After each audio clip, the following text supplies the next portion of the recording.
الحمد لله رب العالمين والعاقبة للمتقين والصلاة والسلام على سيد الأنبياء والمرسلين وعلى آله وأصحابه أجمعين. قال الله سبحانه وتعالى: يا أيها الذين آمنوا إذا لقيتم فئة فاثبتوا واذكروا الله كثيرا لعلكم تفلحون. صدق الله العظيم. கணியத்துக்குரிய வீரான பெரியவர்களே, நண்பர்களே, தாய்மார்களே, அல்லாஹு தஆலாவுடைய மாபெரும் கிருபை வல்லமையின் வெளிப்பாடு அவன் தொடர்ந்து நோன்பு வைப்பதற்கும் தராவீஹ் தொழுவதற்கும் இன்னும் பிற சதகாக்களையும் அமல்களையும் செய்வதற்குரிய நல்ல நசீபுகளை கொடுத்திருக்கிறார். அது வகையில் நாம் எல்லாம் பாக்கியமானவர்கள். இந்த பாக்கியங்களை பாக்கியங்களாக நினைக்கக்கூடிய வகையில் தான் நம்மிடத்தில் அதுவெல்லாம் தங்கியிருக்கும். ஆகவே அதை பாக்கியங்களாக நினைத்து அது பெரும் ஜனரஞ்சகமான முறையில் நாம் யோசித்தோம் என்று சொன்னால் நிச்சயமாக தொடர்ந்து அந்த வாக்கியங்கள் நமக்கு கிடைக்கும். நம்முடைய அறிவையோ திறமையோ அதை கொண்டு யோசித்தோம் என்று சொன்னால் நிச்சயமாக நம்மிடமிருந்து அவைகளெல்லாம் பிடுங்கப்பட்டு விடும். அல்லாஹ் சுப்ஹானஹு வ தஆலா நன்றியுள்ள அடியார்களாக நம்மை நம்முடைய சந்ததிகளையும் ஆக்குவானாக. இன்று ஓதப்பட்ட வசனங்களில் நம்முடைய சிந்தனைக்காக அல்லாஹ் முஃமின்களை பார்த்து, ஈமான் கொண்ட மக்களை பார்த்து சொல்கிறான்: நீங்கள் எதிரிகளால் சூழப்பட்டால் என்ன செய்ய வேண்டும்? நம்முடைய நிலைகள் நமக்கு தெரியும். நம்மை பயங்காட்டப்பட்டிருக்கிறதா அல்லது உண்மையிலேயே அப்படித்தானா என்று யோசிக்கின்ற அளவுதான் நாம் இன்றைக்கு இருக்கிறோம். அல்லாஹ்வுடைய வாசகங்கள், நீங்கள் எதிரிகளால் சூழப்பட்டால் நீங்கள் செய்ய வேண்டிய முதல் அமல், மொத்தம் 5 அமல்களை எல்லாம் சொல்கிறார். நீங்கள் எதிரிகளால் சூழப்பட்டு விட்டால் 5 காரியங்களை செய்ய வேண்டும். முதலாவதாக ஃபஸ்புது, நீங்கள் மார்க்கத்தில் திடமாக ஸ்திரமாக இருக்க வேண்டும். நீங்கள் மார்க்கத்தில் திடமாக ஸ்திரமாக இருக்க வேண்டும். அப்படி என்றால் மார்க்கம் எதுவெல்லாம் செய்ய வேண்டும் என்று சொல்லியிருக்கிறதோ அதை விடுவது அறவே கூடாது. மார்க்கம் எதுவெல்லாம் செய்யக்கூடாது என்று சொல்லியிருக்கிறதோ அதுவெல்லாம் அறவே செய்யாமல் இருப்பது. இந்த 2ஐயுமே எடுத்துக்கொள்ள வேண்டும்.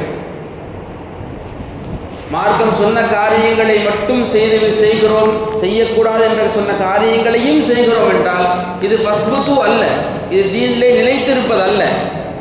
தீனிலே நீங்கள் முதலாவதாக எதிரிகள் உங்களை சூழ்ந்து கொண்டால் நீங்கள் தீனில் ஸ்திரமாக இருங்கள். இதுக்கு எண்ணற்ற சம்பவங்களை நாம் சொல்ல முடியும். சஹாபாக்களுடைய ஹதரத் பிலால் ரலியல்லாஹுடைய சிரமமான காலங்கள், ஹதரத் ஹப்பாப் இப்னு அரத் ரலியல்லாஹுடைய சிரமமான காலங்கள், இதனுடைய நேரங்களில் எல்லாம் அவர்கள் தீனிலே ஸ்திரமாக இருந்தார்கள். என்ன நடந்தாலும் இஸ்லாத்தை விட்டுக் கொடுக்க முடியாத அளவுக்குண்டான அந்த வழிகளை அவர்கள் தேடிக்கொண்டார்கள். இன்னும் சொல்ல போனால் நாம் வரலாறுகளிலே பார்க்கிறோம், நீண்ட நெடிய பாரம்பரியமான இஸ்லாமிய வரலாறுகள். எங்கு பார்த்தாலும் இஸ்லாமியர்களுடான சூழ்நிலைகள். அந்த நேரத்தில் இன்னொரு பக்கத்தில் இஸ்லாம் அல்லாத ஒரு சாம்ராஜ்யமும் இந்த உலகத்தில் வளர்ந்து கொண்டு வந்தது. நாம் ஏற்கனவே ஞாபகப்படுத்திய சம்பவம் தான். ஒரு பக்கம் இஸ்லாம் எவ்வளவு வேகமாக வளர்ந்து வந்திருக்கிறதோ அதே போன்று அதே காலகட்டங்களில் இன்னொரு பக்கத்தில் இன்னொரு சமூகம் மிக வேகமாக வளர்ந்து வருகிறது. அரபு நாடுகளில் இஸ்லாமும், இது போன்ற சைனா போன்ற அந்த நாடுகளுடைய அருகிலே மங்கோலியாவும் வளர்ந்து வருகிறது. ரொம்ப இந்த வரலாறுகளை நாம் கண்டிப்பாக தெரிந்து வைத்திருக்க வேண்டும். ஒரு பக்கம் இஸ்லாமிய சாம்ராஜ்யம் வளர்கிறது, இன்னொரு பக்கம் ஒன்றுபட்ட ஒரு மங்கோலிய தேசத்தை உருவாக்கிவிட வேண்டும் என்று ஒரே ஒருத்தன் நினைத்து ஒரு சாம்ராஜ்யத்தை உருவாக்குகிறான், செங்கிஸ்கான். போர் செய்து செய்து செய்து போரின் மீதான ஒரு வெறுப்பு ஏற்பட்டு விட்டது செங்கிஸ்கானுக்கு. இனிமேல் நம்முடைய நாட்டுடைய வளர்ச்சிக்கு என்ன செய்யலாம், போரை தவிர என்ன செய்யலாம் என்று யோசிக்கின்ற பொழுது பக்கத்து நாடுகளோடு வியாபாரம் செய்வதன் மூலமாக நம்முடைய நாட்டுடைய பொருளாதாரத்தை உயர்த்த முடியும் என்று அவனுக்கு ஆலோசனை சொல்லப்படுகிறது. பக்கத்திலே இஸ்லாமிய நாடுகள் தான் இருக்கின்றன. அவன் செங்கிஸ்கான் தன்னுடைய 7 நபர்கள் கொண்ட ஒரு குழுவை, வியாபார தூது குழுவை இந்த இஸ்லாமிய நாட்டை நோக்கி அனுப்புகிறான். அங்கிருந்த எல்லை காவல் வீரர்கள் நம்முடைய நாட்டை இவர்கள் படையெடுக்க வந்திருக்கிறார்கள் என்று தவறாக எண்ணி அந்த 7 நபர்களையும் கொலை செய்து விடுகிறார்கள். செங்கிஸ்கானுக்கு செய்தி தெரிகிறது, கடுமையான கோபம். இருந்தாலும் தவறுதலாக அவர்கள் கொண்டிருக்கலாம் என்று எண்ணி மீண்டும் 14 நபர்கள் கொண்ட ஒரு படையை அனுப்புகிறான். வெள்ளை கொடிகளோடு நாங்கள் போர் செய்ய வரவில்லை என்பதை உணர்த்தும் விதமான எல்லா காரியங்களோடும் அவன் அனுப்புகிறான். அப்போதும் இருந்த அந்த முஸ்லிம் அந்த சமூகங்களுடைய அந்த எல்லை படை வீரர்கள் அந்த 14 நபர்களையும் கொலை செய்கிறார்கள், சரியான முறையில் விசாரிக்காமல். செங்கிஸ்கானுக்கு கடுமையான கோபம். நான் ஒரு பெரிய சாம்ராஜ்யத்தை உருவாக்கி இருக்கிறேன், நீங்கள் ஒரு பெரிய சாம்ராஜ்யமான மக்கள் தான், நாங்கள் அதை ஏற்கிறோம், உங்களுக்கு மரியாதை செலுத்துகிறோம், நாங்கள் வியாபார நோக்கமாகத்தான் வந்திருக்கிறோம். 2 தடவைகள் தூதுக்குழுவை கொலை செய்வது என்பது அது ராஜ்ய மக்களுக்கு தோதுவானது கிடையாது, நீங்கள் கொலை செய்திருக்கிறீர்கள் என்பதால் அவன் போர் பிரகடனம் செய்கிறான். இந்த வரலாறுகளை எல்லாம் நாம் பார்த்தால் செங்கிஸ்கானுடைய இந்த போர் எவ்வளவு பெரிய தாக்கத்தை ஏற்படுத்தியது என்றால், முழு எகிப்திலும் ஒரு குதிரையுடைய முழங்கால் வரையிலும் இஸ்லாமிய இரத்தங்கள் ஓடியது. முழு எகிப்திலையும் இஸ்லாமிய மக்களுடைய இரத்தங்கள் குதிரையுடைய முழங்கால் வரையிலும் ஓடியது. அதற்கு அவன் சொல்லக்கூடிய காரணம் என்னவென்றால், தன்னுடைய போருடையின் போது ஒரு மலையின் மீது ஏறி நின்று அவனுடைய வளமை, செங்கிஸ்கானுடைய வளமை என்னவென்றால், தான் ஒரு போருக்கு செல்கிறோம் என்றால் 3 நாட்களுக்கு முன்னதாக நோன்பு வைத்து, இந்த ஒரு மலை இருக்கிறது, அந்த மலையில் அவர்கள் பிரார்த்தனை செய்யக்கூடிய வளமை இருக்கிறது. அந்த 3 நாட்களுடைய நோன்புகளுக்கு பிறகு அவன் துவா செய்கிறான், அவன் அல்லாஹ்விடத்தில் வேண்டுகிறான், ஓ முஸ்லிம்களின் இறைவனே, சொன்ன வார்த்தைகளை நாம் கவனிக்க வேண்டும். ஓ முஸ்லிம்களுடைய இறைவனே, நீ அநியாயம் செய்யக்கூடாது என்று சொல்லியிருக்கிறாய், அநியாயம் செய்யப்பட்ட மக்களுக்கு துணையாக நீ இருப்பாய் என்று சொல்லியிருக்கிறாய். ஓ முஸ்லிம்களுடைய இறைவனை, நாங்கள் அநியாயம் செய்யப்பட்டிருக்கிறோம், எங்கள் பக்கம் நீ நின்று உதவி செய்ய வேண்டும் என்று கேட்கிறார். வரலாறுகள் அந்த நாம் படிக்கின்ற பொழுது அவ்வளவு இஸ்லாமிய புத்தகங்கள் எல்லாம் எரித்து சாம்பலாக்கப்பட்டது. டைகிரிஸ் நதி நீண்ட காலங்களாக கருப்பு நதியாக ஓடியது. காரணம், இஸ்லாமியர்கள் எழுதிய புத்தகங்களுடைய மைகள். கண்ணியத்துக்குரிய மேலான பெரியவர்களே, தாய்மார்களே, இந்த சம்பவங்களை நாம் தொடர்ந்து பார்க்கின்ற பொழுது ஒரு இஸ்லாமிய சாம்ராஜ்யம் இல்லாத அளவிற்கு ஆக்குவதற்கான எல்லா ஏற்பாடுகளும் செய்யப்பட்டது. காலங்கள் கடக்கிறது. எகிப்தை செங்கிஸ்கான் ஆட்சி செய்கிறார். அதற்கு பிறகு அவருடைய மகன்கள் ஆட்சி செய்கிறார்கள். அவருடைய பேரனுடைய ஆட்சி காலத்தில் அந்த பேரன், செங்கிஸ்கானுடைய பேரன், ஒரு வேட்டைக்காக காடுக்கு செல்கிறார். அங்கு வேட்டையாடி விட்டு அமைதியாக அமர்ந்திருக்கின்ற பொழுது ஒரு சப்தம் வருகிறது, இசைஞான சத்தம், இசையான ஒரு சத்தம். சிறிது நேரம் வருகிறது, சிறிது நேரம் இல்லாமல் போகுது, கொஞ்ச நேரம் கேட்குது, அப்புறம் கேட்காம போகுது. என்னுடைய படை வீரர்கிட்ட சொன்னார், இந்த சத்தம் எங்கேருந்து வருதுன்னு பார்த்து அந்த ஆளை தூக்கிடுவாங்க. வீரர்கள் கொஞ்ச நேரம் தேடி ஒரு வயதான நபரை கூட்டு வந்தாங்க. இங்கே யாரையும் இந்த மாதிரி காமிக்கவே முடியாது, அந்த வயசில் அவ்வளவு வயதான நபரை கூட்டு வந்தாங்க. அவர்கிட்ட கேட்டாங்க, நீங்கள் என்ன ஏதோ இசை கருவி, என்ன கருவி வச்சு அந்த இசையை செஞ்சீங்க?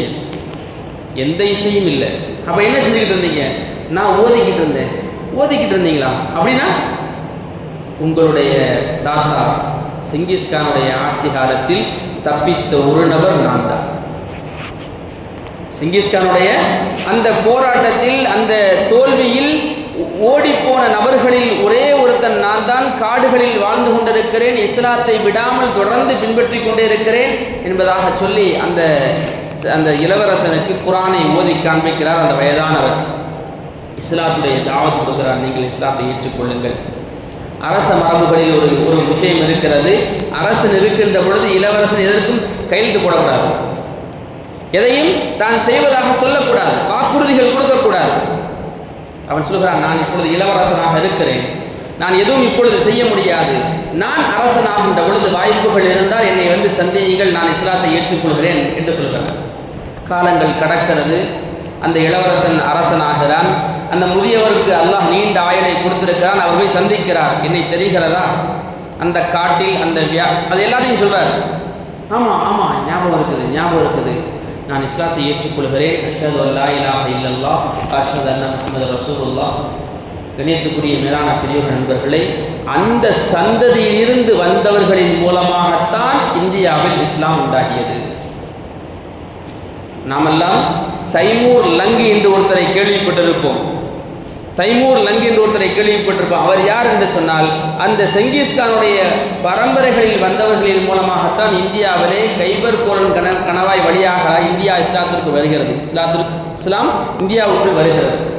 இவ்வளவு பெரிய நீண்ட நெடிய வரலாறுகளை சொல்லிவிட்டு வரலாற்று ஆசிரியர்கள் சொல்லுகிறார்கள், நீங்கள் எதிரிகளால் சூழப்பட்டால் எங்கு நோக்கிலும் இஸ்லாத்தை விட்டுவிடாமல் நீங்கள் உறுதியாக இருப்பீர்கள் என்று சொன்னால் உங்களின் மூலமாக இஸ்லாத்தை அல்லாஹ் நிச்சயமாக வளப்படுத்துவான். அடுத்து அல்லாஹ் சொல்லி காட்டுகிறான், அதிகமாக அல்லாஹ்வை திக்ர் செய்யுங்கள். நீங்கள் எதிரிகளால் சூழப்பட்டால் மார்க்கத்தில் நிலைத்திருங்கள். இரண்டாவதாக அதிகமாக அல்லாஹ்வை திக்ர் செய்யுங்கள். உங்களுடைய துஆக்கள் ஒப்புக்கொள்வதற்கு அதுக்கு காரணமாகும். மூன்றாவதாக அல்லாஹ் சொல்கிறான், நீண்ட வசனங்கள் நாம் பேசுவதென்றால் நீண்ட நேரம் ஆகிவிடும், அடுத்தடுத்து கடந்து செல்கிறேன். மூன்றாவதாக அல்லாஹுடைய வார்த்தைகளுக்கு கட்டுப்படுங்கள், அவனுடைய ரசூலுக்கும் நீங்கள் கட்டுப்படுங்கள். ஐந்தாவதாக மிக முக்கியமான விஷயம், நீங்கள் பிரிந்து விடாதீர்கள். நீங்கள் பிரிந்து ஆகிவிடாதீர்கள்.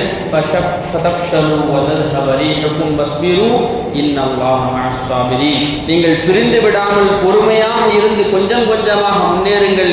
நிச்சயமாக அல்லாஹ் பொறுமையாளர்களோடு இருக்கிறார் என்ற வார்த்தைகளோடு அந்த வசனங்கள் முடிகிறது. கண்ணியத்துக்குரிய மேலான பெரியோர்களே, நண்பர்களே, இந்த வரலாறுகளின் மூலமாக அல்லாஹ் சொல்லித்தரக்கூடிய இந்த வார்த்தைகளின் மூலமாக நாம் புரிந்து கொள்ள வேண்டும், எங்களுடைய இன்றையுடைய நிலைக்கு சரியான தோதுவான ஆயத்தாக இது அமைந்திருக்கிறது. நம்முடைய வாழ்நாள் முழுவதிலும் நம்முடைய சமூகத்துடைய கவலைகளை கையில் எடுக்க வேண்டும், சமூகத்துடைய முன்னேற்றத்திற்காக பாடுபட வேண்டும், அதற்காக எங்களுடைய ஈகோக்களை விட்டுக் கொடுக்க வேண்டும், அதற்காக எங்களுடைய பொருளாதாரங்களை செலவழிக்க வேண்டும், அதற்காக எங்களுடைய அறிவுகளை செலவழிக்க வேண்டும், மிகச்சிறந்த சமுதாயங்களை உருவாக்க வேண்டும் என்ற எண்ணங்களை இங்கிருந்து நாம் எடுத்துச் செல்ல வேண்டும்.